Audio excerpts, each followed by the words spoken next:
New Superman movie comes out this weekend, which means it is Superman Game Week, according to me. For game number 4, we're talking about Superman Returns. This game is, of course, based on the movie of the same name, but it is only loosely based on that movie. The interesting thing about this game that it kind of did in a unique way is it played as Superman, but instead of having a health bar, you had to defend the city from attacks. I've not played very much of this one. Let's go ahead and check it out. Superman Returns is a lot like other movie games in that it is similar to the movie, but not really a one-for-one copy. There's a lot of elements of this game that have nothing to do with the movie at all. There's a lot of enemies that show up that have nothing to do with the movie at all.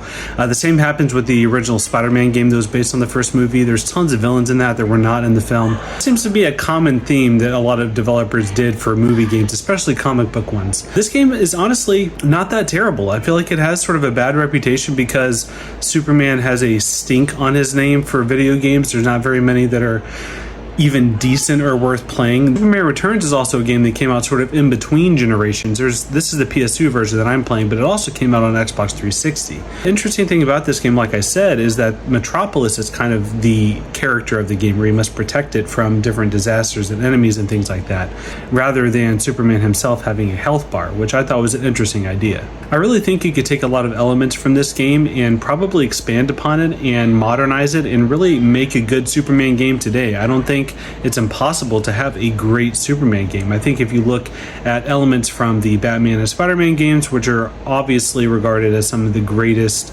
action adventure games we've had in recent years, and then apply those to the framework that we have with something like Superman, and I think there's a really good chance that there's a great game there. Flying around in this game is pretty fun, especially considering how old it is. I think Metropolis itself is a very large city. There's a huge environment to play around in. It doesn't look great. I feel like even other games at the time looked a lot better. This was a game I was really interested in checking out because I enjoyed the movie back when it came out, and I've heard a lot of mixed things about this game, but it's honestly not terrible. I didn't play a ton of it. I will maybe play some more of it over time, but I'm glad I checked this one out. Have you ever played this one? Let me know down in the comments.